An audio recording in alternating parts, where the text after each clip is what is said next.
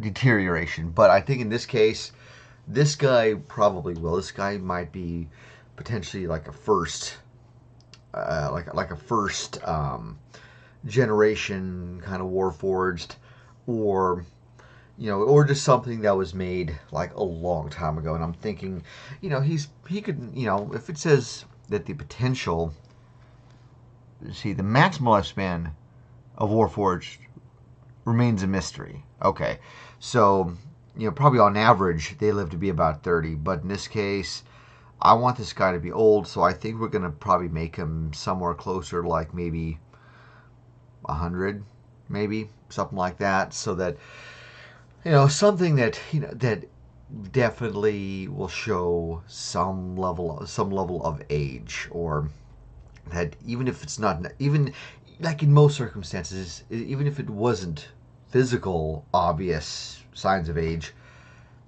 just the fact that he's as old as he is, he knows a lot. He's very wise based on his time here on the earth, or in the material plane anyway. So I think in this case, I think I definitely will. Okay, so yeah, to do size, he will be medium. Okay, so we'll worry about that, all those details later here. So first, in terms of his stats, first we need to determine approximately what he should be. I mean, he's going to be, 6. If he's like maybe 6.5 feet, I guess the first thing for some reason, the first thing I think of is like maybe a paladin. Because I guess the way I've been picturing this character for like the longest time is that he will have this really big, long, like beard that, even though he didn't grow it himself, obviously, because he's a machine, or he's an artificial life form,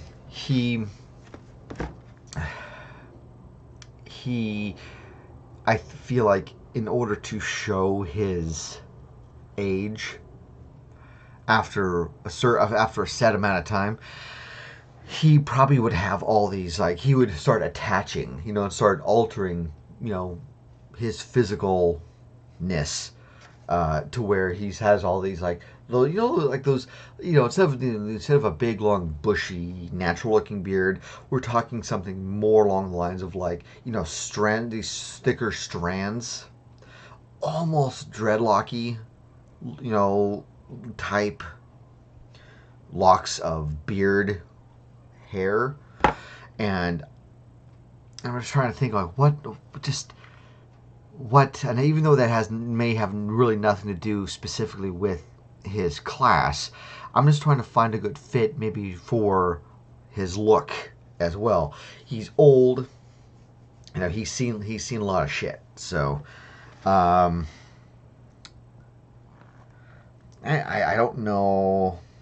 I mean, it'd be interesting if, like, he was a druid, because in an artificial construct that is, like, somehow attuned into nature, that'd be interesting.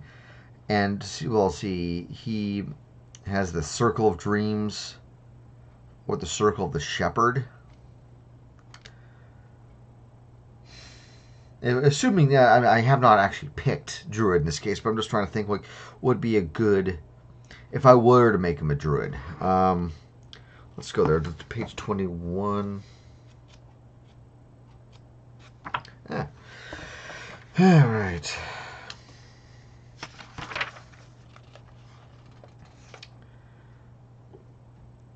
Let's see. Circle of Dreams or Circle of the Shepherd. Druids who are members of the Circle of Dreams hail from regions that have strong ties to the Feywild and its dreamlike realms. The Druid's guardianship of the natural world makes for a natural alliance between them and good-aligned Fey. Those Druids seek to fill the world with dreamy wonder. Their magic mends wounds and brings joy to downcast hearts. And the realms they protect are gleaming, fruitful places where dream and reality blur together and where the weary can find rest. And the shepherd, these guys commune with the spirits of nature, especially the spirits of beasts and the fae, and call to those spirits for aid. Those druids recognize that all living things play a role in the natural world, yet they focus on protecting animals and fae creatures that have difficulty defending themselves.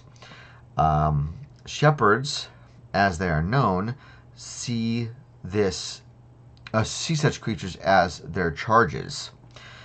They ward off monsters that threaten them, rebuke hunters who kill more prey than necessary, and prevent civilization from encroaching on rare animal habitats and on sites sacred to the Fae. Well, there's a little bit more to it, but so we could have that. I mean, it would be funny if this guy was. I mean, I think both could be kind of cool, really. But I think I would almost want to go with the dreams, and maybe I'll just call rather than he's a dream druid or something like that. Maybe we call him a dreamer or something. No, it's okay. We just got started. All we did was rolled up some stats, which we have, as you can see, we have not put anything down yet. That's totally fine. Basically, just to kind of catch up a little bit, we are going to be making a Warforged from the new Eberron material that they released. The Wizards came out with, and we're still trying to figure out a good class. I keep wanting to say race. And I'm thinking if we did Druid, I think the Circle of Dreams would be kind of cool, but I was thinking a Paladin would be kind of cool too. I mean, just looking at the Paladin Oaths, there's the Oath of Conquest and the Oath of Redemption. So that's 37, 38. Let me put that there. Let's see what I say. 37. All right. Let's see. So the Conquest Paladins see glory in battle and the subjugation of their enemies. That'd be kind of interesting. They must crush the forces of chaos, sometimes called night tyrants or ironmongers. Those who swear this oath gather into grim orders and serve gods or philosophies of war and well-ordered might. Okay, that's honestly that's kind of awesome. I'm liking that so far. Hell Knights cover their armor with trophies taken from fallen enemies, with a grim warning to any who dare oppose them, and the decrees of their lords. But then there's Redemption. Redemption Paladins sets a paladin on a difficult path, one that requires a holy warrior to use violence only as a last resort. Well, wouldn't that be kind of boring? As you know, violence is totally exciting, right? Paladins who dedicate themselves to this order believe that any person can be redeemed and that the path of benevolence and justice is one that anyone can walk. These paladins face evil creatures in the hope of turning their foes to the light, and they slay their enemies only when such a deed will clearly save other lives. Paladins who follow this path are also known as redeemers. That's kind of cool. I feel like if I'm going to do a paladin, I almost want to do the conquest one first, if I'm going to do that. So we have a couple options. let's see. We've been doing enough rogue characters, I think, on this in this series as is. So I'm probably not gonna even bother attempting that. Sorcerer, that'd be kind of interesting for Warforged. Divine Soul, Shadow Magic, or Storm Sorcery. Warlock. I'm not too keen on the idea of warlocks right now. We are we already have the race. We're going to be doing like a really old Warforged, and we're just trying to find a class right now. We've already rolled stats. I just haven't put them down here on the sheet yet. So that's kind of where we're at. So right now. I think I'm looking at either a Circle of Dreams Druid, which would be kind of interesting for this character, or doing, what was it, a Oath of Conquest Paladin. I almost feel, even though I think we could make an interesting character with the Druid, a Druid Warforged, that would be really weird, but kind of cool too, and would definitely make for a really good backstory. But I almost feel that I haven't made a good Paladin in a while, so that would be kind of fun. Oh, hello there, Salvia. How are you doing today? Yeah, we're trying to choose a race, not a race, but a class for our Warforged right now. And I'm actually starting to lean towards an Oath of Conquest Paladin, I think. So that was page 37. All right. Yeah. That is how we want our day to be. Is great, because that's good. It's a good thing. All right. And a drink to celebrate our final choice of thing.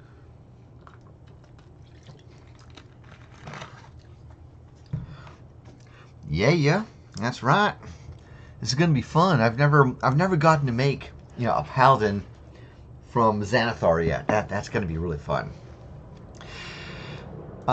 So class and level. Let's see. He's going to be a Conquest Paladin. Level.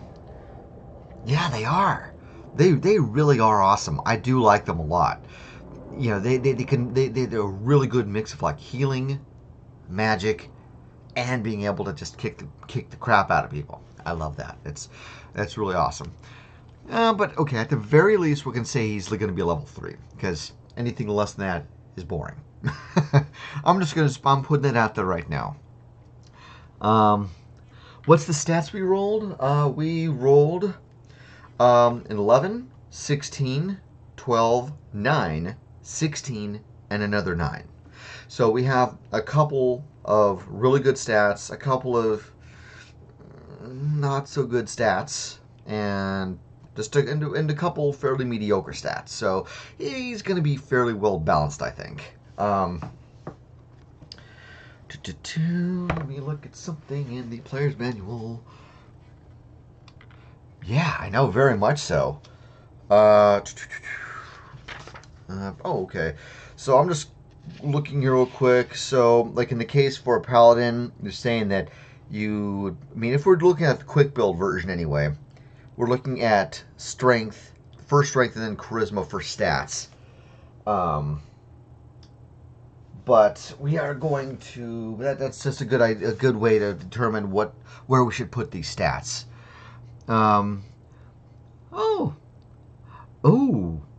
Oh, hey, nerd! I didn't even recognize your name on here. Yeah, this is gonna be fun. Paladins are fun. The last one I played, I loved him. He's one of my favorites. Nerd knows who I'm talking about too. Backgrounds. Let's look at backgrounds here before we get too far into this. Bookmark.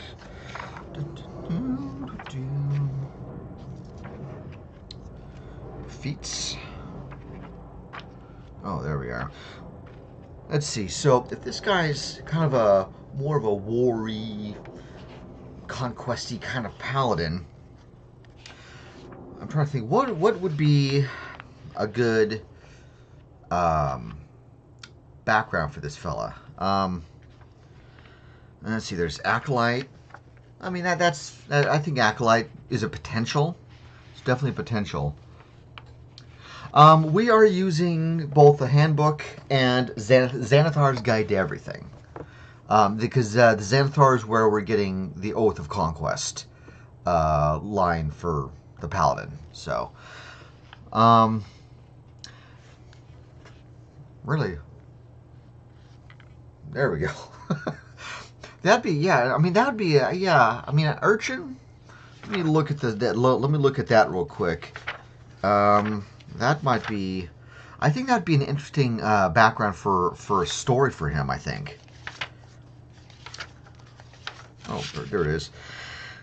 He grew up on the streets, so to speak. You know, I mean, grew up is probably not the best term for a Warforged, considering he's probably the same size since the day he came about, I'm assuming. But he would get sleight of hand and stealth. That would be interesting for a paladin.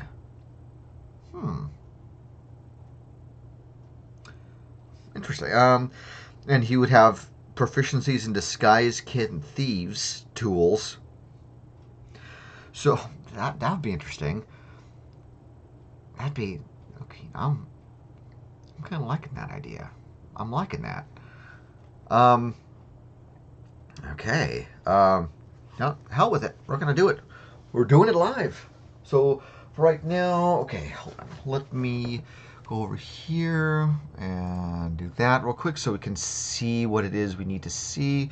First, skill proficiency, sleight of hand, and stealth. Yes. Come on. There we go. And then for skill. Oh yeah. Okay. I was looking at skills again. Tools is going to be disguise kit. Oops. Kit. You're going to have to excuse my typing skills. I'm really awesome like that. Subscribers to people's pockets without them knowing. Yeah.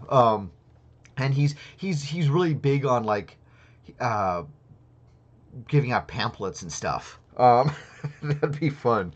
And then thieves tools. And then for equipment, he's already going to have a small knife, a map of the city. Ooh, a pet mouse named. What's a good name for the mouse? How about I already did. One of my other ones that I did that that was the urchins, or was an urchin. I already named him Mickey already. I don't want to name this one Mickey too. Yeah, it is. Yeah, especially for Warforged, that'd be awesome. Oh, cheese! Yes, I have to name him after my old snake. Oh, how about? Oh, better yet. How about Sprocket the Cheese Mouse? I don't know. That's his official name. It's like, my name is Sprocket the Cheese Mouse. Yeah. Yes. Yeah. Cheese from. Yeah. I remember that. I still have yet to summon him again. We'll have to do that when we get going again. Come on. All right. There we go. Yeah. Because I miss Cheese. He was a good snake. I liked him. Surgeon totally. Yes, exactly. That's his birth certificate. No, his birth certificate. The pet certificate. Yes, his pet certificate is really just like just a ripped off piece of paper from a book that he stole when he was still on the streets. It said, this certificate hereby pronounces this mouse be to be known as Sprocket the Cheese Mouse. Canon. It's canon. Okay. So now that we have some ideas as to what we're gonna do, let's see. written in crayon. This is when he wasn't too smart. This when he was still in the middle of upgrading his mental facilities. Okay, so hold on, let me put this back up here again. Because he is a Warforged, of course he's gonna be a big dude. And because he was on the streets as an urchin, and also was also eventually became a paladin, his charisma will be fairly high. So, because he definitely has to be able, to make his way around the streets, not just through his smarts, but he has to be able to tell people what they want to hear in order to get them to help him in this case. So that would totally. What is his favorite cheese? I'm gonna say Swiss. He's big into Swiss. Yes, Swiss cheese. That will work for sure. Okay, so 16, 16. Let's go with 12. We're definitely go with 12 because dexterity is actually not just your basic dump stat. It's actually really important for a lot of different stats here. For like for your initiative and all that kind of stuff. Let's see. It's 12. We're gonna go with. You know what? Actually, no. Wait. We're gonna go 12 with Constitution because he is a Warforged. He's kind of big. He was at least meant. Actually, no. Wait. I'm sorry. I changed my mind yet again. I'm making an old Warforged, so his Constitution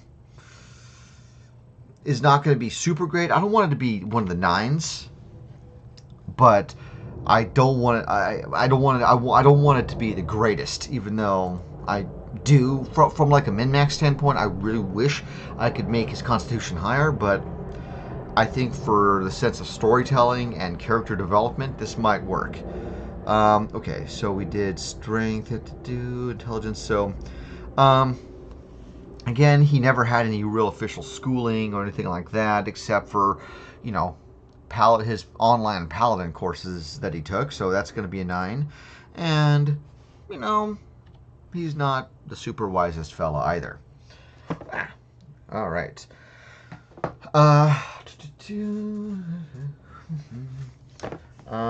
Okay, so let me put a bookmark in that. I'm going to quickly run, okay, so we can actually see, so we don't have to keep staring at the same character sheet the entire time. We are going to be looking, oh, that's a little bit too far in the book. Even though I could figure out the mods probably fairly easily, or fairly easily. I'm just going to do this here real quick. So here we have a +3 to his 16s. Oh, actually, yeah, I think... Oh, wait, I'm sorry. Before we can do that, we have to look... Come on. There we go. Okay. We need to look at his thing here. Oh, hey, look at that. His Constitution score gets increased by 1. Okay. So his Constitution, I guess we didn't have to worry about doing that, about the switching around stuff. Okay. That works for me. Okay, so 16, and then we have 12, which is a +1, a +1, a +1, and then 2 9s. So he has a -1 for both of that. Bam, bam, bam. All right, so. Okay, so that's done for that. Oh, there it is. Okay. Put the bookmarks in the appropriate areas of the handbook. Let's see. First and foremost, actually, yeah, I guess we. Okay, I'm all over the place today here. We actually will need the handbook after all. So first and foremost, let's go ahead and look at the features. He will have Divine Sense, Lay on Hands. Let's see, Fighting Style. Oh wow, butchered that a little bit. What else do you have? He has Spell Casting, Divine Smite. See, we said at least level 3. So we have Divine Health, which we'll have to look at here in a minute. Divine Health and Sacred Oath. Oh, we made his dex a 12, so that's a +1 for his. He's a little bit more dexterous than your average fella, but it works. It does does him good, I'm sure. Let's see. Okay, so before we get into anything, let us roll out at least 3 levels of health and whatnot. Let's see. So we need a D10. Let's see. So hold on. His temporary. So he's a 3d6 for hit dice. So first, he starts at 10 plus Constitution modifier. So he automatically starts off at 11. All right. See you later. Thanks for coming by. Let's see. And then we need 2 more levels of 10 plus con modifiers. So that's 15. Wait, I'm sorry. 5, 6, 7, 8, 9.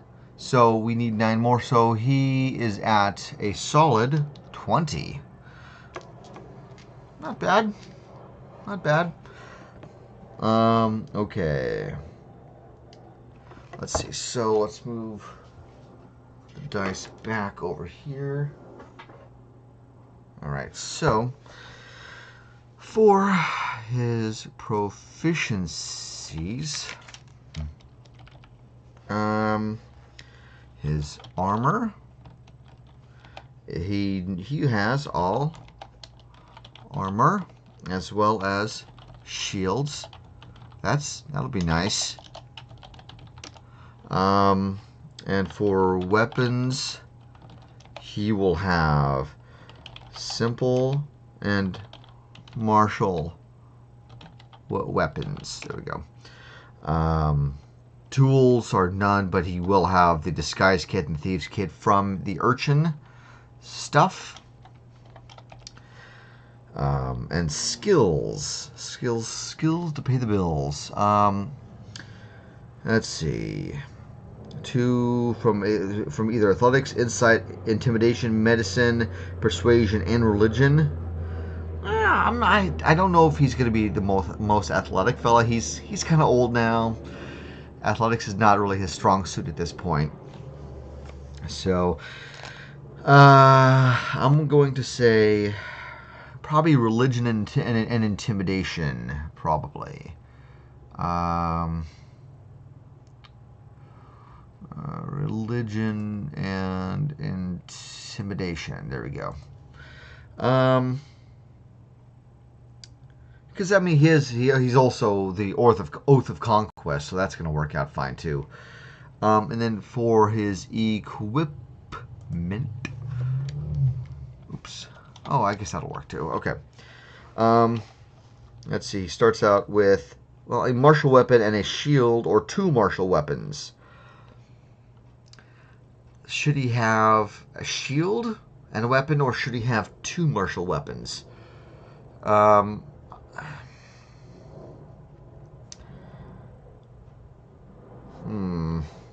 Oh, hold on. It does say he has 5 javelins here. 5 javelins. So at least we have that. And hold on. Chain mail, which we will look at here in a second. And what else was it? A holy symbol. Holy symbol. A shield? That'll do. That'll work. Let's see. So he will have a shield. So that'll be an automatic +2 to hit to his armor class. Okay, so in that case, we need... First, so we will need... All we need is a martial weapon and a simple melee.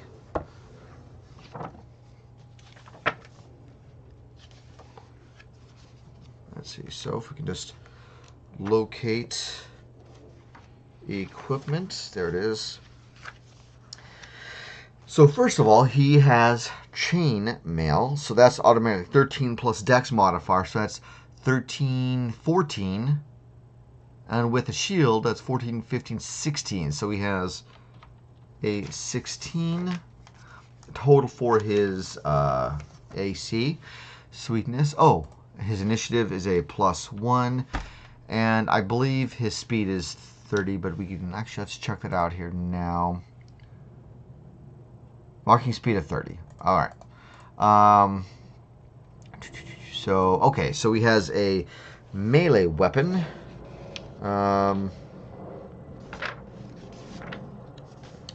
First, simple.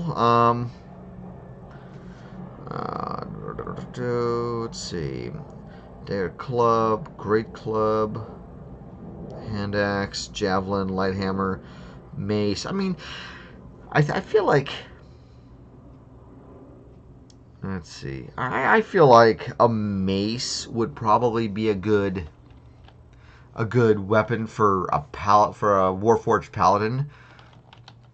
So, and then the damage for that is 1d6, 1d6, and then we'll work on that stuff later. Then the other was a martial weapon.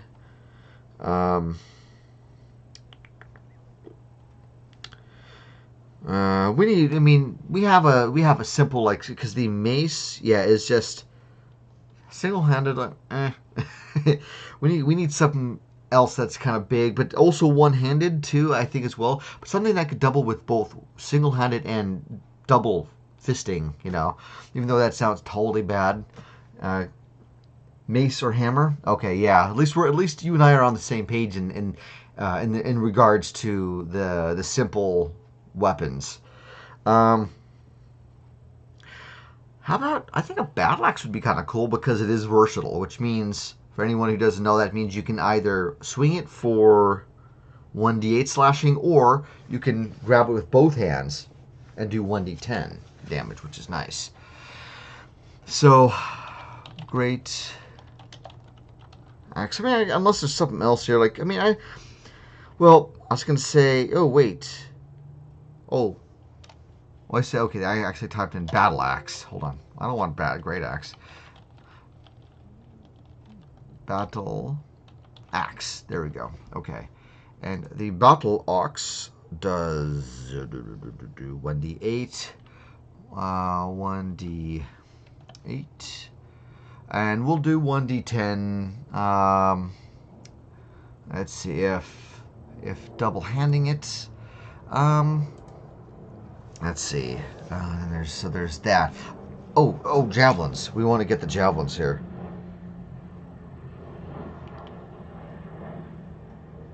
That does 1d. That's 1d6 piercing. 1d6 of piercing. Okay. So first, okay. Actually, what would be a good name for this guy? I kind of want to get this saved before anything, in case something happens, like to, Adobe Reader here decides to crash on me or something. Let's see, let me think of a name. Hold on.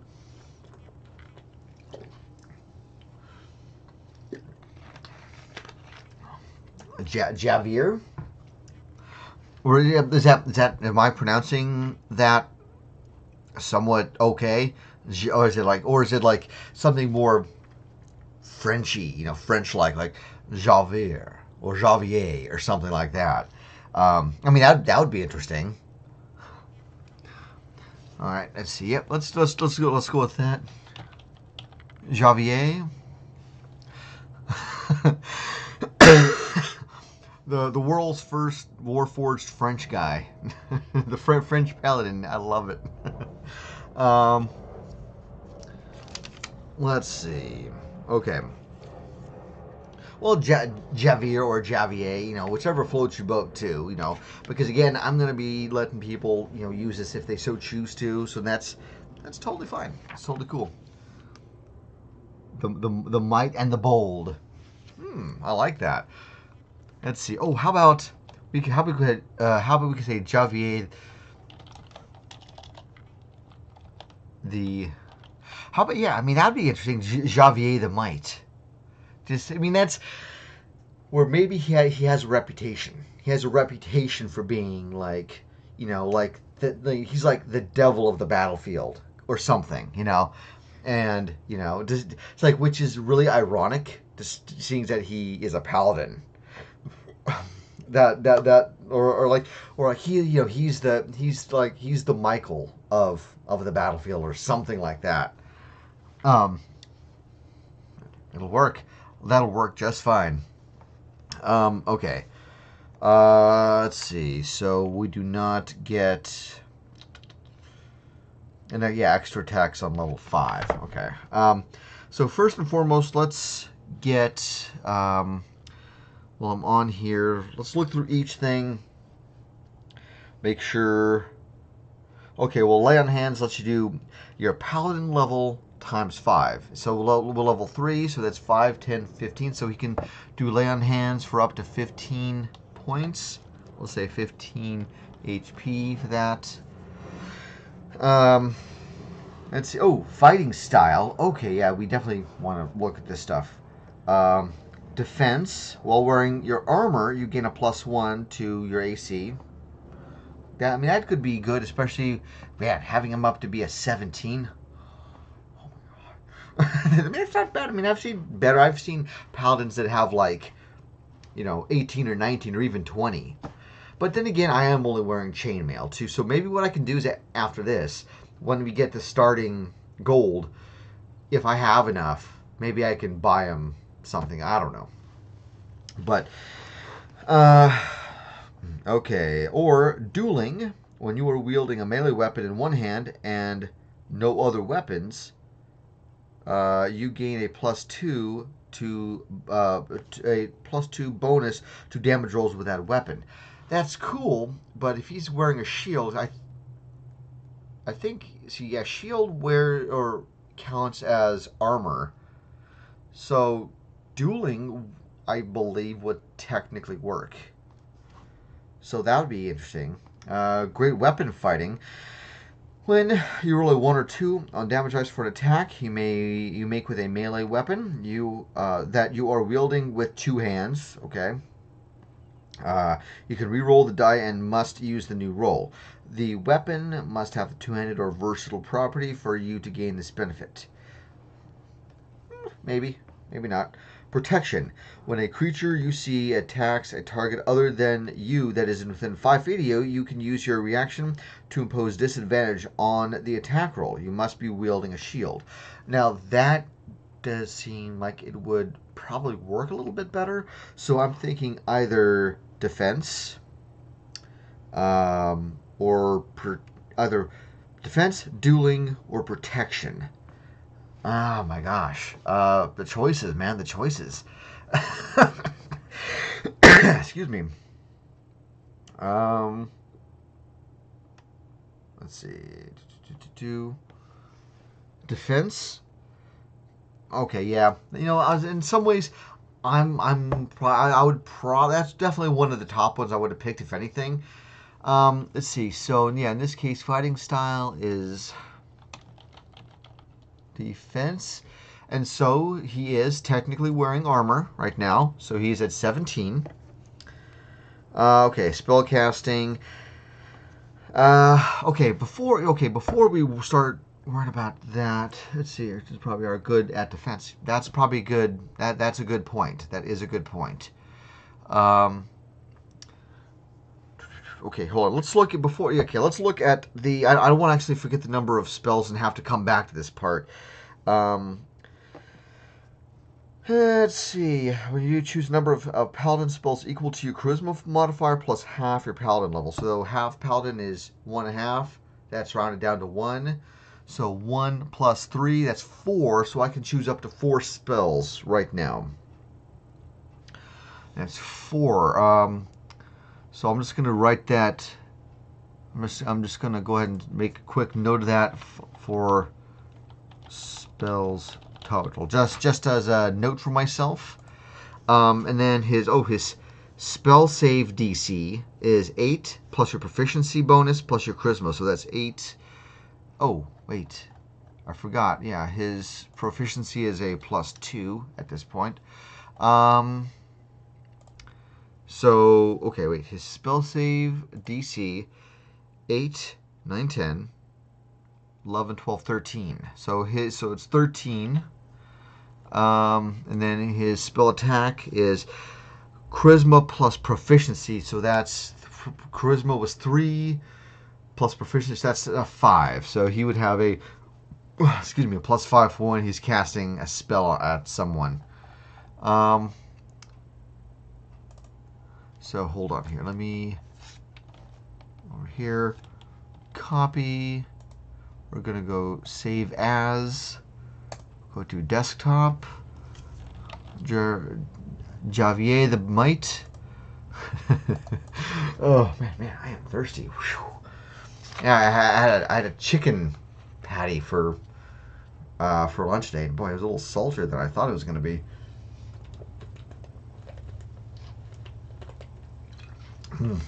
All right. Hey, what's up? How did it go? Did you have? Was it a good session? Hopefully it was. Hopefully you got some good kills and maybe some good RP and all that good stuff. For me, I'm doing great. I am doing great.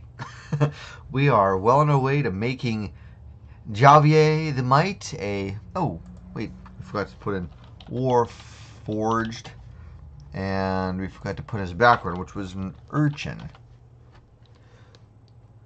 Oh yeah, I mean, I'm a big fan of salt myself, but if anything, it definitely makes you thirsty, really thirsty if you have a lot of it. So there's that downside. But head hunters of a crime syndicate, dang. That is one good session. That's a good session. We got chased by the police and evaded them. Hey, you cannot get any better than that. I mean, so I'm assuming based on those last 2 statements, you guys must be some sort of vigilante group or something or not official law keepers, because if you were, you wouldn't be chased by the police. It's because their building blew up because the moonshine was. Oh my god! You set the. Let's set the moonshine on fire. That's. Oh man. Hey! Go get some of them chips, man. Go get some chips. Chips are good. I wish I had something to snack on right now, but I must endure the pain of creating a character. But yeah, we'll. But I can always snack later. We're here to create characters and have fun. Woo. Okay, and then I don't know why I always put my name on there, but just because. So let's go ahead and shave that again. Okay. Okay. So first, let's work on. Oh wait, we totally forgot to do stats or for the saving throws for him. What are our saving throws? Man, that could be a little bit of a deal. Oh,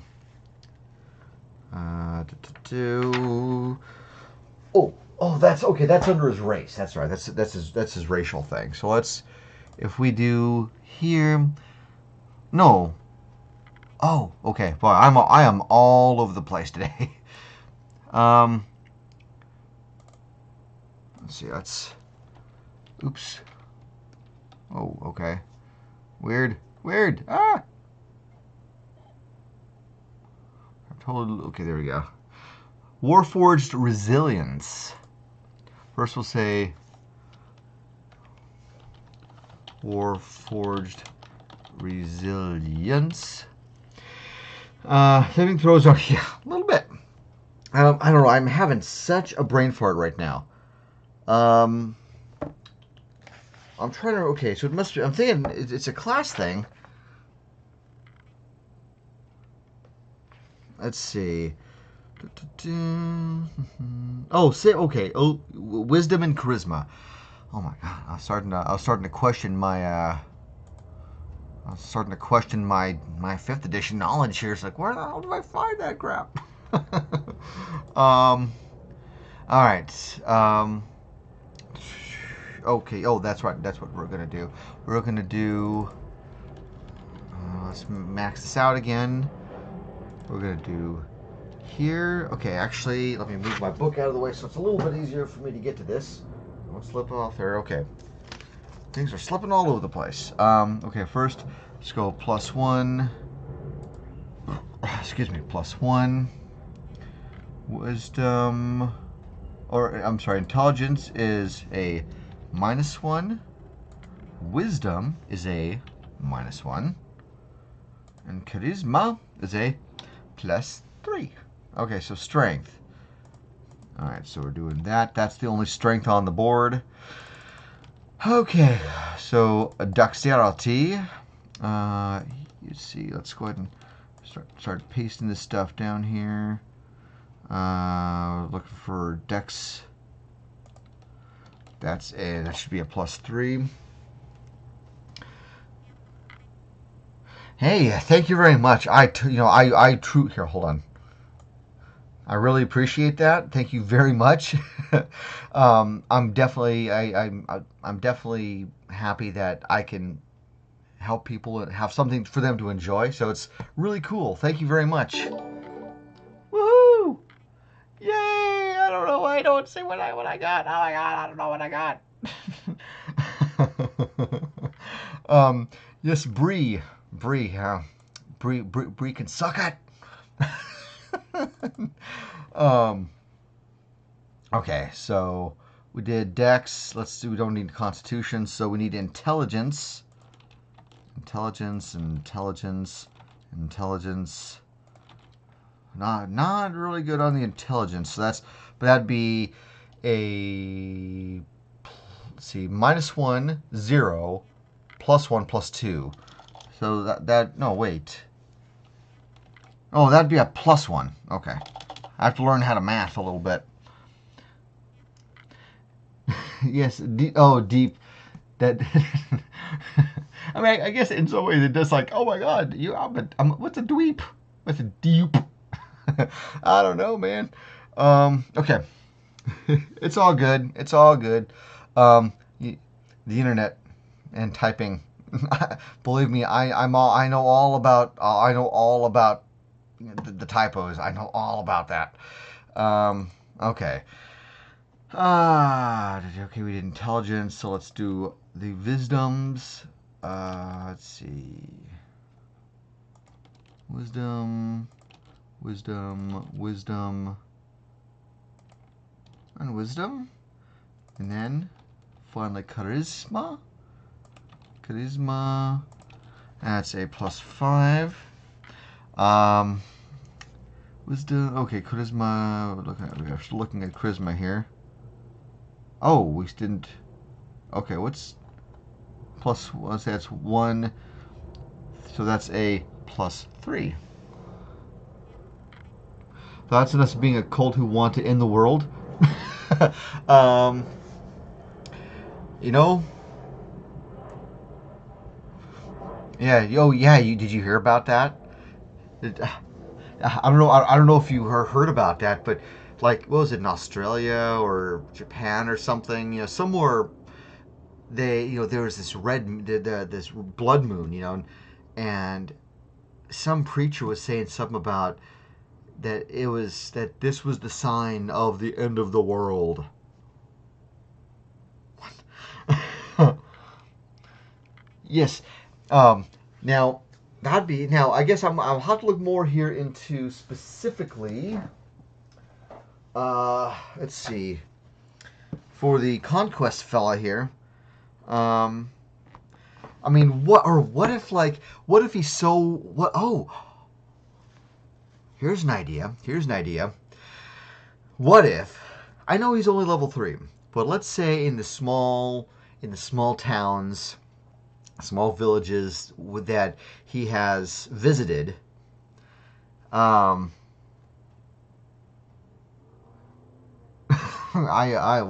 totally agree. It's like in the D&D world, end of the world cults, yay, fun. End of the world cults in real life, not so much. But how about this? Where this guy, he, in order to get up to level 3, he's gotten a bit of a reputation. Even though this is the beginnings, the very, very beginnings of the Javier cult. Hold on, I gotta write that down. That just as a note, there are tidings of the cult, a cult destined to be an end of the world cult.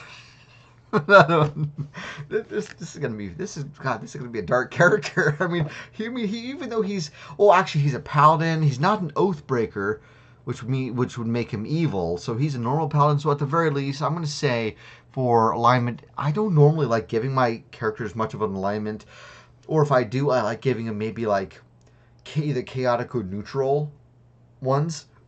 I'm not much for lawful usually, but we're gonna say lawful. Good, just this one time. I think my first character, potentially my first character I've ever made, or one of the first that actually has lawful good. I mean, let's see. Oh, dude.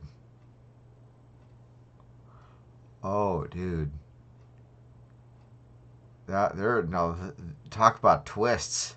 Talk about a twist. Maybe he's one of those characters where he actually, you know what? Maybe I should make him chaotic good, even despite the fact that he's unless I say that maybe the deity that he's following allows him to be chaotic.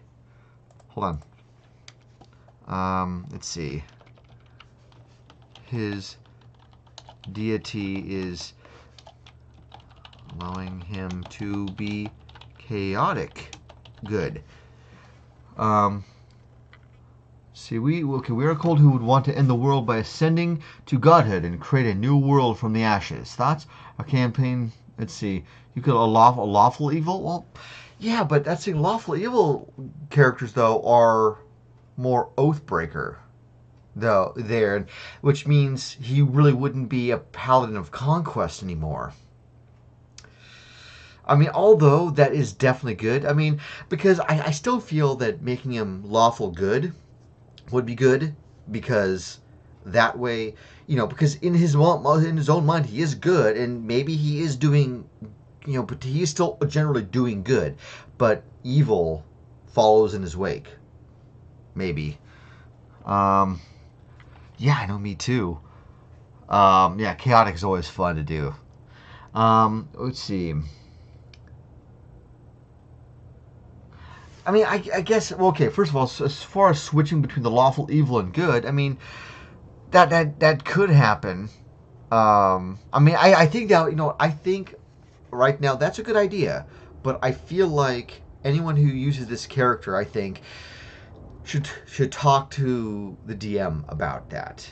And it should be that DM's choice as to creating that weird that switching between good and evil, because there's more to just no, yeah, because if you become evil, you become an oathbreaker. If you become an oathbreaker, your oath, all your oath spells just completely just go wonky, and then you go back to normal, to whatever your original oaths were. Then you have to switch all your spells back, and it's like, you know, um,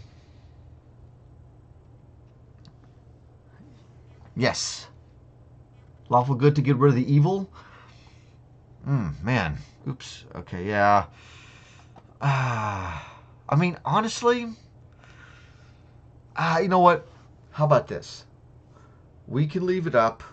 Now, we'll stick with lawful good for now because again, he's a paladin. He's a little bit. We'll say that this guy is definitely very very aggressive with the things he does. But he still does it with. But he can maybe switch. Maybe he can switch at the very least between lawful and chaotic if he wants to, or whatever. I don't know. Um, but yeah, as far as cult who wants to end the world by ascending to godhood, would react to a cult who took out. Well, the thing is, as far as that whole law, the taking out the six head honchos. Um, First of all, I don't think I don't think the police. I mean, I'm sure at one hand that would put a lot less work on the police, which okay is good for them. It still benefits them. But same, if you're talking about a fully uncorrupt police force, I feel that this cult, despite the fact they were technically doing good, they would still potentially they would probably still get arrested if the cops had the ability to do so, because you still committed murder. I mean, it's very vigilante like. Just because you're trying to do better, even though the cult might be doing good, or even if they end up doing good by killing these bad guys, it's still technically in the face of the law, murder. Um, so yeah, so that's probably come on, focus. There we go. So I don't think. I mean, unless there were several like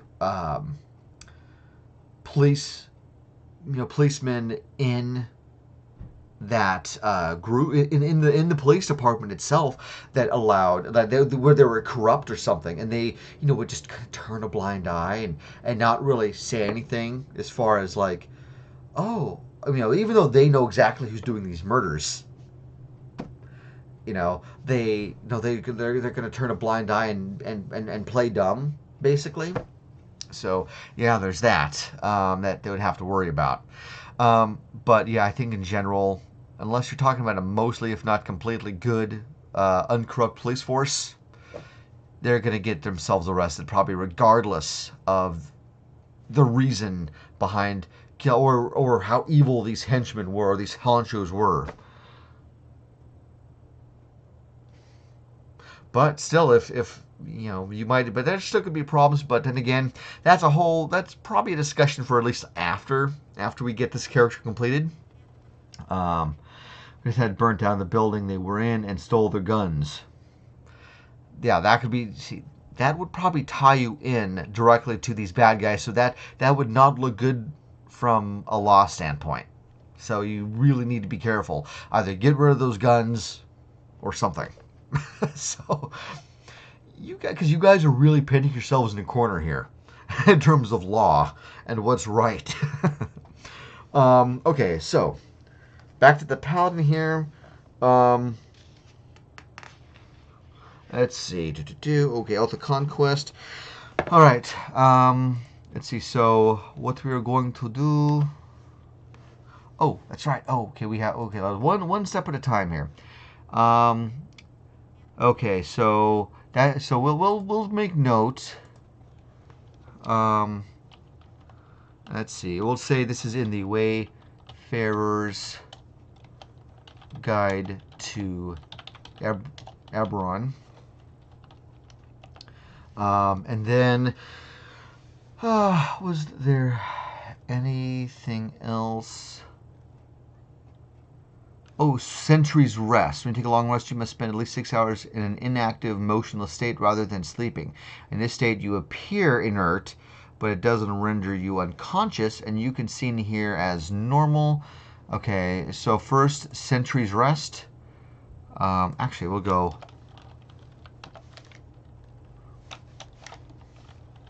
Sentry's Rest. And then integrated protection. Oh, we can do sub races. Oh shit, I forgot about that. Okay, hold on. So first, yeah, integrated protection. There it is. Okay, integrated protection.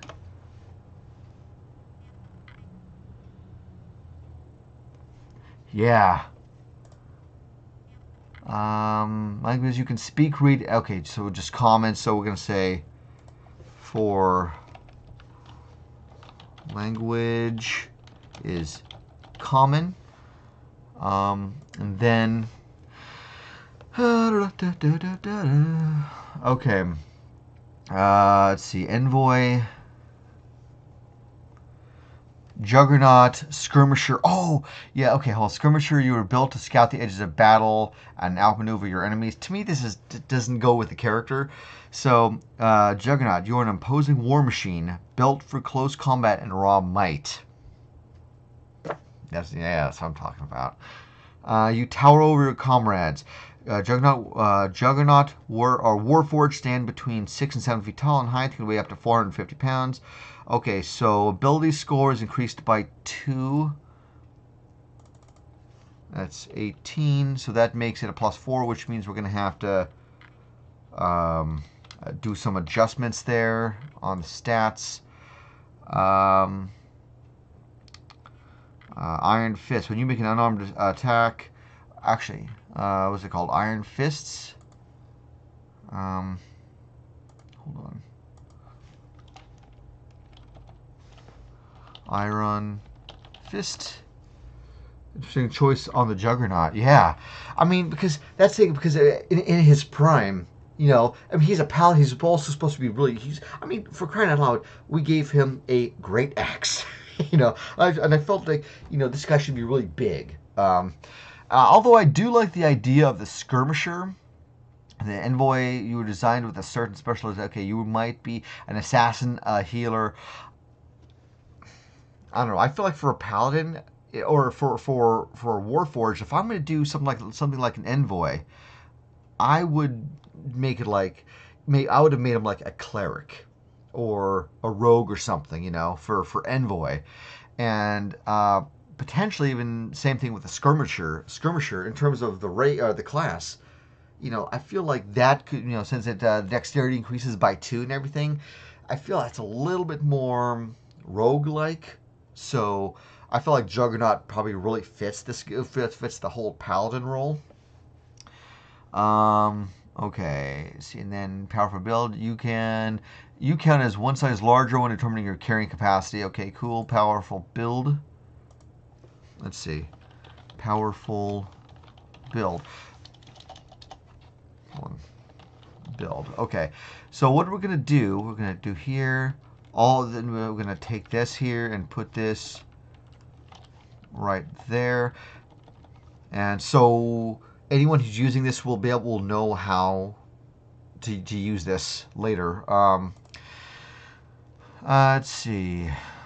And then, yeah, okay, so that's it for the race. Okay, so which means we should go back and...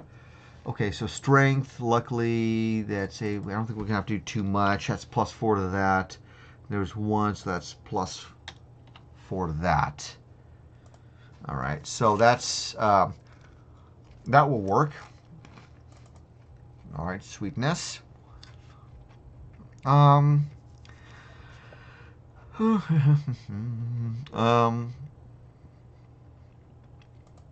Well, now since this guy's meant to be old, I'm gonna say one. He's gonna be 100. Personality, well, despite the fact he's probably old, potentially, you know, the classic old and crotchety. I feel like his personality. Let's see. Well, let's look at the conquest and see. Maybe we can get a better idea of what his personality might be like if we look at the Oath of Conquest. Let's see. They see glory in battle and the subjugation of their enemies. So maybe he's very. He loves battle, and he wants to be on the front line. Let's see. Yeah. He wants to be on the front line.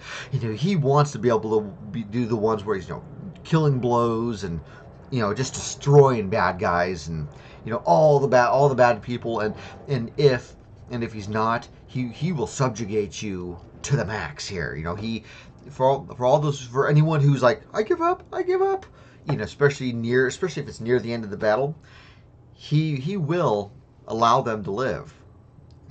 But maybe he's kind of a mean guy.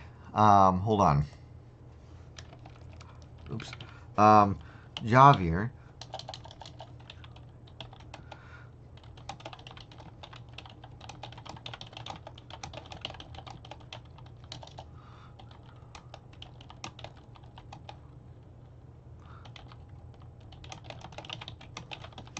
Let's see, he'll allow enemies to live, but once I take a drink, we'll finish that thought.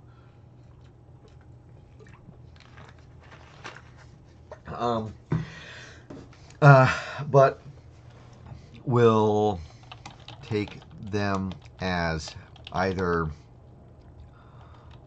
hostages. I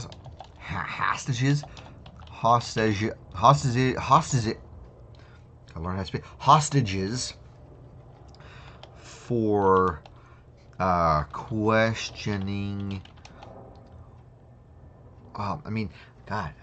Should he? Would he still be lawful evil if he used these hostages to kind of get what he wants? It would be kind of underhanded, especially for a paladin. Oh God. I don't know. Is that too unpaladin like? Oh my God. For questioning, I'll say for either questioning or as. Oh my God. I feel like as it seems that we're doing a paladin here, or for slaves, or for slaves. Helpers. I don't know. Let's see. So he's because to him, because in his eyes, those enemies they're the ones who did wrong. It doesn't matter what if Javier was doing anything bad. It doesn't matter. How about to the temple? Like when you say how about to the temple, you mean helpers or slaves to the temple, or no, they're not slave. They might be officially slaves, but they're called officially converts. Or to the temple. That's the idea I got from it. That's what I got from that statement. Yeah, I like that.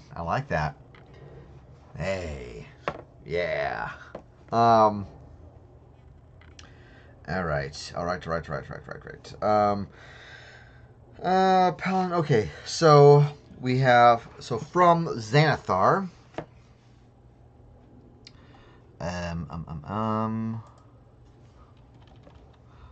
Okay, so we'll just say from Let's see. From Xanathar. We're gonna say that he has douse the flame of hope. It's not enough to merely defeat an enemy in battle. Your victory must be so overwhelming that your enemies will to fight is shattered forever. A blade can end a life. Fear can end an empire.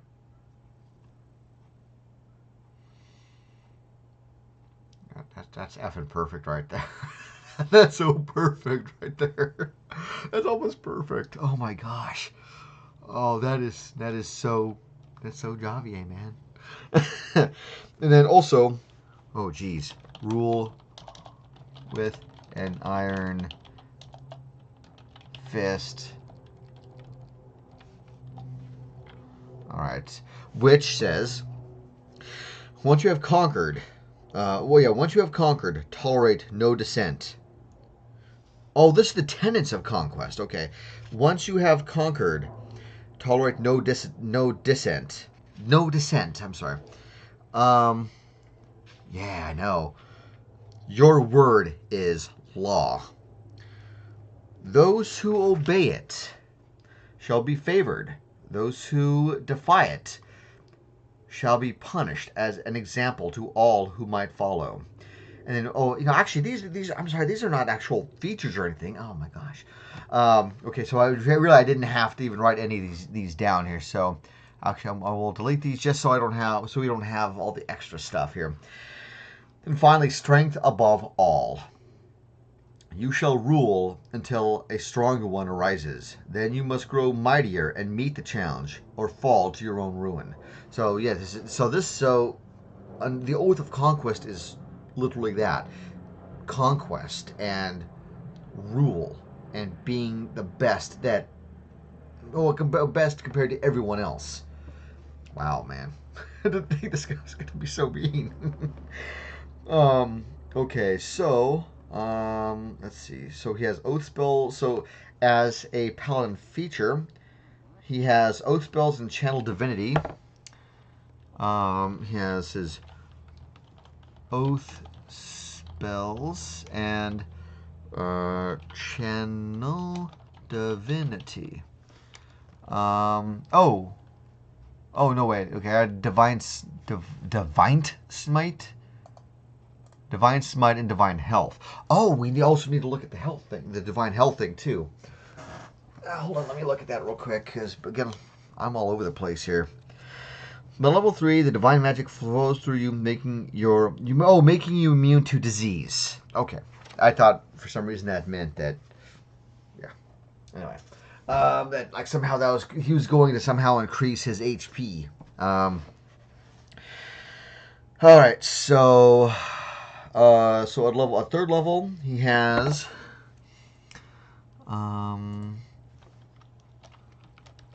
let's see, he has Armor of Agathis and Command. Now, Armor of Agathis. Okay, so I guess that's stuff we can easily look up later. Channel Divinity. When you take this oath, excuse me. When you take this oath at third level, you gain the following 2 Channel Divinity options. See Sacred Oath class feature for how Channel Divinity works. You get Conquering Presence and Guided Strike. So first, let's write those down. Let's see. I said that was Conquering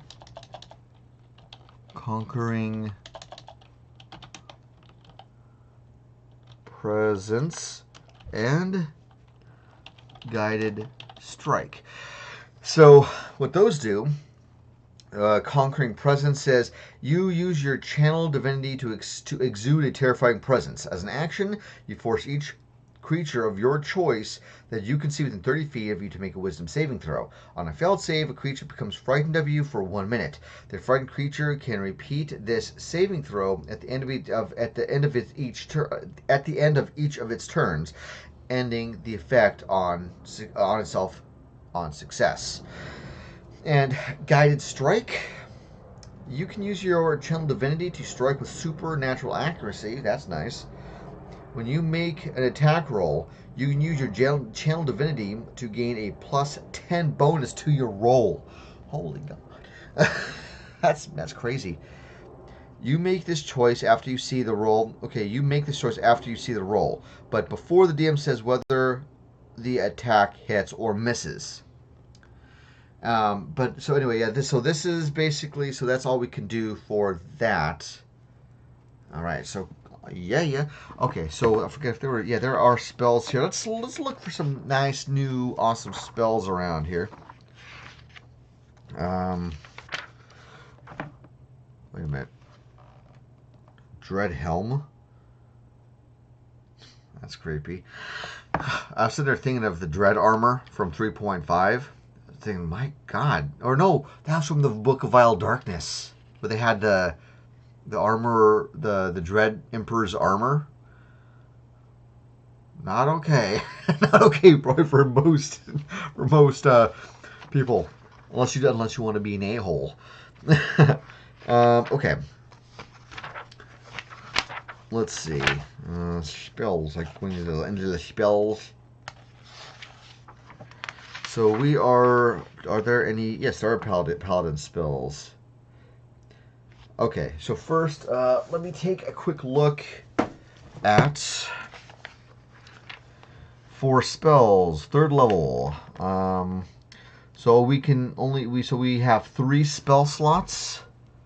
So let's go ahead and roll down here. We have 3 spell slots, and they all have to be 1st level. All right, so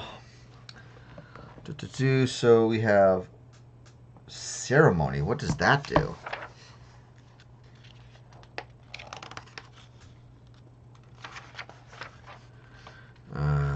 Ceremony. Okay. You perform a special religious ceremony that is infused with magic. When you cast this spell, choose one of the following rites. Of the rites, the target of which must be within 10 feet of you throughout the casting. Atonement. You touch one willing creature whose alignment has changed, and make a DC 20 Wisdom Insight check. On a successful check, you restore the target to its original alignment. Cool. Bless water. You touch one vial of water and cause it to become holy water. Coming of age.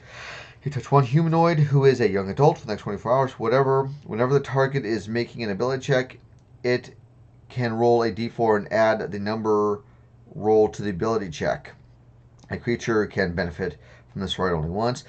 There's dedication. You touch one humanoid. Yeah, I'm not sure if any of these are going to really work. Okay, yeah. That does not exactly sound much like a conquest kind of a paladin. So, I do believe that is more or less it for the Xanathar book. So we will go over here and take a look at paladin spells. Okay. Bless, command, compelled. Oh, hold on.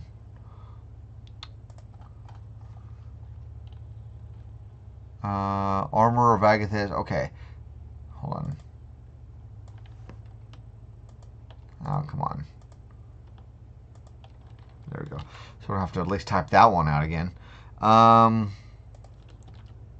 going to say command down here. So those 2 he already flat out knows. So we still need 4 more spells. Command cure, detect good and evil, detect magic, detect poison and disease, divine favor, heroism, protection from good and evil, purified drinking water, searing smite, shield of faith, thunderous smite, and wrathful smite. Well, I definitely think. Hold on, let's get that a little bit bigger. Okay, so I definitely think wrathful smite would probably be a good one for him. So that's 1, and then we'll do shield of faith. Oh yeah, cure wounds, because we need at least 1 healing spell here. And then we'll go with thunderous smite. Thunderous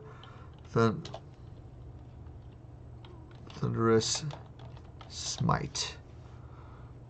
All right, spiffiness. So we have these spells written down, so we can delete that.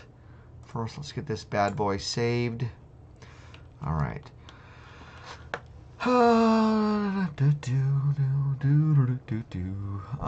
Okay, so height. So let's make him like 6'7"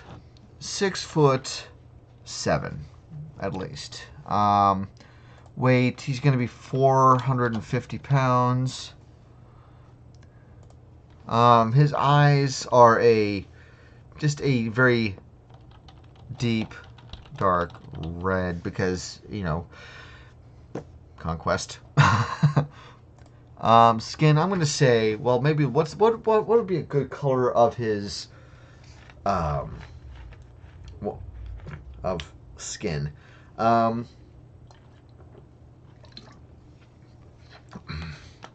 Gosh, how about, well, it's rusty red. Let's say, yeah, dark rusty. Dark rusty hair. Human dark. Oh, okay, yeah. Human. You want so yeah, because now see the only reason why it's kind of hard. I don't know if human would necessarily be suitable because if you look here, like here's a picture of a Warforged right here. As right here, I mean they all look very obviously, very machine-like. They're humanoid, but they're. I mean, unless we say like for the human bit, unless he's like has like a covering of human, like a synthetic skin or something that makes him look more human. I mean that could work. You know what? I like that idea. Let's see, light synthetic human skin. And of course, the only hair he has. I mean, technically, even though he has this fake beard on, the thing is that it's a fake beard. So really, I'm gonna have to say none, just for technicality's sake. Let's see. We're gonna say that appearance, he quote unquote looks like a human-esque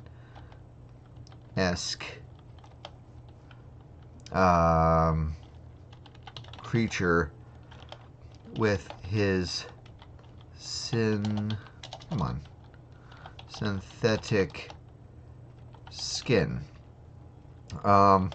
He has attached a fake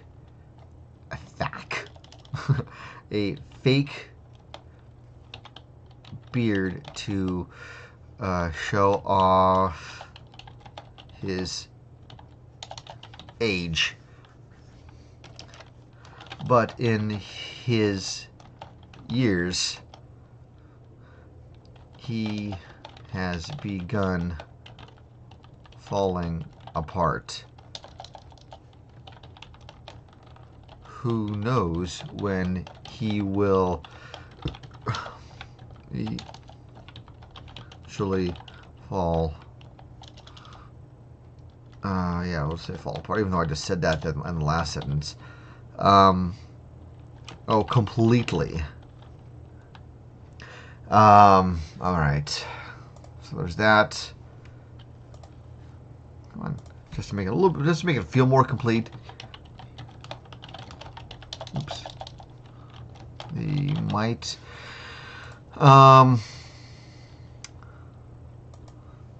Let's see. That's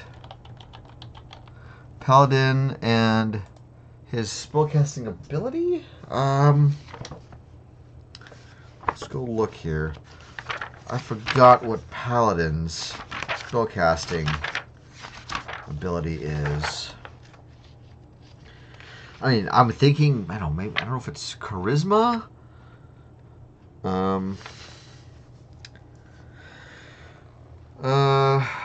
Let's see. You learn how to draw on divine magic through meditation and prayer to cast spells, as a cleric does. Let's see, to cast those paladin spells, you must be 1 level or higher.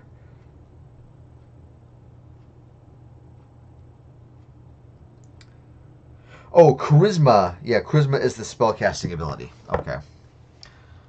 So it's charisma.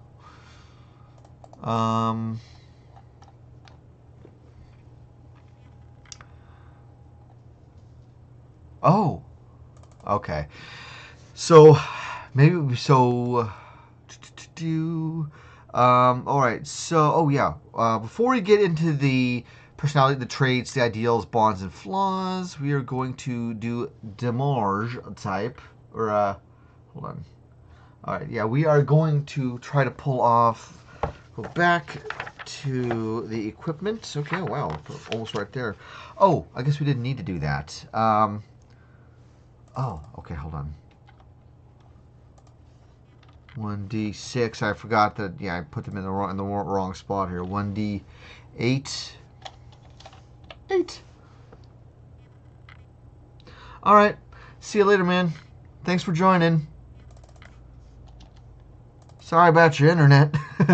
That sucks. 1d6. Okay. So mace is definitely strength. Yeah, we definitely want to use strength, even if mace and battle axe were versatile. Or I'm sorry, not versatile, but finesse weapons. So we have a +6, I believe, because that's the modifier plus the proficiency, since he is proficient in these. +6. Javelin. What is javelin? It's just a thrown weapon, so it's ranged. So that's a +3. 1 + 2. Oh yeah, definitely in this case it is very much important. Let's see. So okay, now move over here. Save once again. All right, let's quickly go back. I mean, we may not necessarily need to use much in the way of of urchin stuff. We'll have to see what they have here for background for the urchin things. Come on. There it is. I know that was the last one, I think, in the list. Okay. Let's see. So, okay, for his personality trait, scraps of food. No, he doesn't eat. He likes to ask questions. He likes to squeeze into small space. No, he doesn't like small spaces because he's freaking huge. He sleeps on his back. I will sleep with my back to a wall or tree with everything I own wrapped up in the bundle of my arms. I eat like a pig and have bad manners. No, I don't like.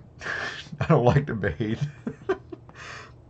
Oh well, I mean, how about this one? This one could sound like it. Maybe I bluntly say what other people are hinting at or hiding. He's very blunt. Very blunt. And will say what he or others are thinking or hiding. And I think also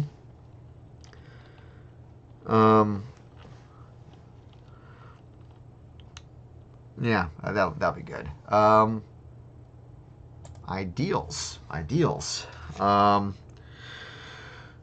Let's see.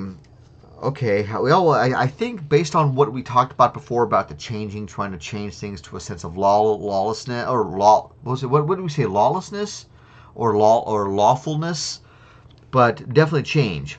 The low are lifted up and the high and mighty are brought down. Change is the nature of things. Well, at the very least, we'll say that change is the nature of all things, and I will bend it to my will. There you go. I mean, it works. It totally Totally works. Okay, bonds. Yeah, bonds. Let's see. I owe my survival to another urchin who taught me to live on the streets. Ooh, how about this? Since he became a paladin, I owe my survival to the church for saving me from the streets. And flaws. If I'm outnumbered, I will run away from a fight. Probably not. Probably not. Or if anything, he won't run. He will strategically retreat, if anything. Gold seems like a lot of money, or I will never fully trust anyone other than myself. I'd rather kill someone in their sleep than fight fair. Oh, I mean, even that might be potentially a little too far. I mean, because he's a paladin, he has some honor. He wants to be at least either fight them, kill them, or make them submit while facing them. Awake in this case. It's not stealing if I need more than someone else, or people can't take care of themselves, get what they deserve. Yeah, how about that? People who can't take care of themselves. Wow. Oh, that was because of the mouse. That was weird. Okay. Can't take care of themselves. Get what they deserve. All right, cool. I do believe, unless I am completely mistaken. Oh, that's right. I almost forgot. Yeah, the equipment, the starting gold.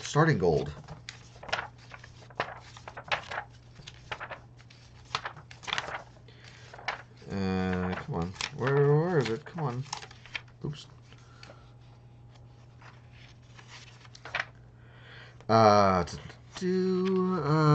Where is the table for... Oh, come on. Oh, goodness gracious. Actually, in this case, I don't think we need to have that full screen if we're... we don't want to look too boring here. Okay, so for a paladin, 5d4.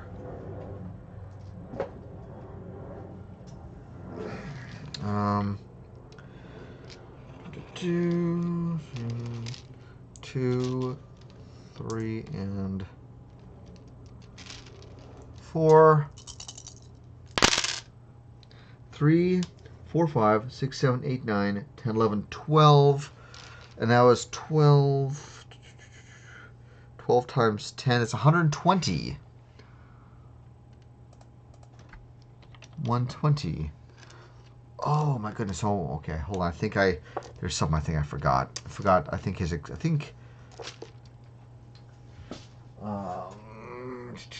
I was looking for... Actually, I will need to go back here into Xanathar, because I think... We'll see. I'm trying to think for equipment. Oh, no, that's urchin. That's urchin stuff, I believe, that I would need to look at. Because I believe, yeah. So, urchin. I forgot what he starts off with. Oh. Very blatant thing right here. Don't want that. Okay. Sprocket the cheese mouse. Oh boy, that's funny. Okay, urchin. Okay, so... Oh, and he does get an extra pouch of 10 gold. So that's 130. Actually, boy, I'm getting all flubbergasted here because I'm suddenly forgetting what he gets, like where I think it was Explorers. I'm just gonna say Explorers pack.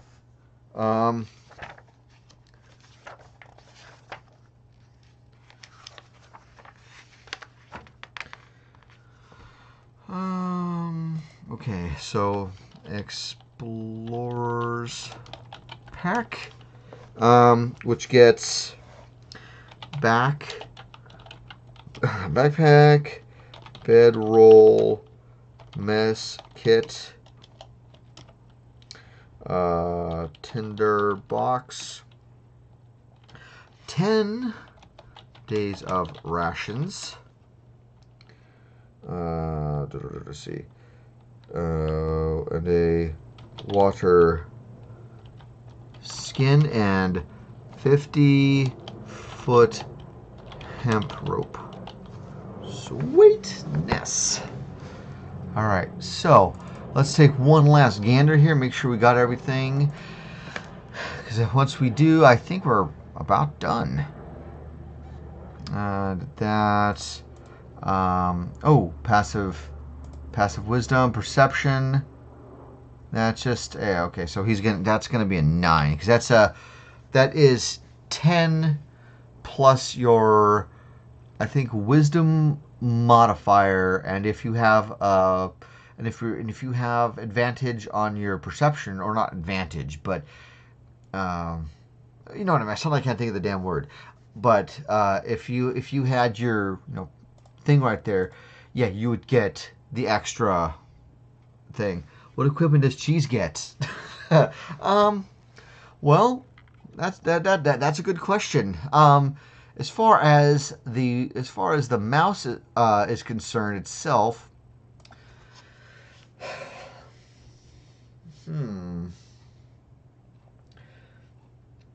all the cheesy wants in the world. Gosh, I mean, can you even give a mouse equipment? Maybe. I mean, sure you could. Maybe like a. Sorry, I'm sure a lot of people. I'm sure maybe we could say that he went to a blacksmith or something, or someone like that. A little rope. Oh, how about this? He gets maybe a little rope, as well as he gets a little custom-made helmet. Yep, that'll do. That'll work. That will work. Let's see. We'll say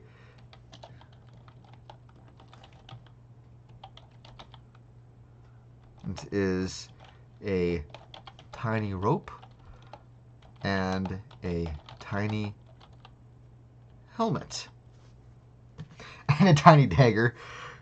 Okay. Of course, that's all for show because considering that Cheese is just a mouse, I don't think he's going to be able to use the dagger with any real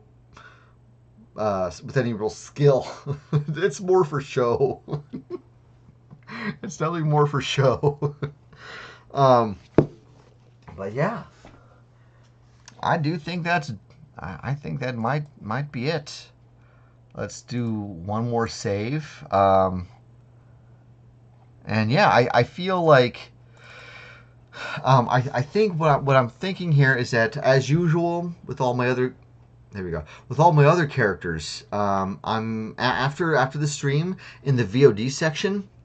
In the VOD section, we're gonna have, or in the video section of my Twitch stream, I'm going to have uploaded. I'm going to have the link to the uploaded PDF of this file up so that you guys can check it out and use it, modify it however you want, all that stuff. Or you could use it to just as reference for maybe a whole new character. A whole new character who's like this. It's all up to you, right? And then I'm also going to have the video up, published, or not right now, but published in the next day or two onto YouTube with the same link. So that way, if anyone would like to check out the character, they can. It's all good in the hood. But yeah, I do believe we are done with this. I had a lot of fun making this character. He definitely turned out differently than what I thought. I mean, I might also, maybe in the future, I might make like a variation of him, where he's not quite so mean and aggressive looking, because this guy is very, seems a little bit more aggressive than I was thinking he was going to be. Yes, thank you very much. I'm definitely glad you enjoyed it. I had fun making this guy, and I definitely would like to make maybe another version of Javier as well. Maybe it's of the same manufacturing line or something, or just like a different timeline version of him or something, because I do like the way this character turned out, but at the same time, I also I might make him a cleric next time, or I might make him a ranger or something, and where he's not intent on being so like straightforward conquesty. But yeah, it's definitely an idea for a future stream. But anyway, yeah, thank you guys so much for joining. I totally appreciate it. So please follow me, both on here, and please follow me on YouTube at Daquin Gaming, and you can follow me at Daquin Game Army, all one word, on Twitter. And on that front, I am going to wish you all a happy Saturday, and I hope that everyone has a good day today, and thank you all for watching. I'll see you guys later. Bye.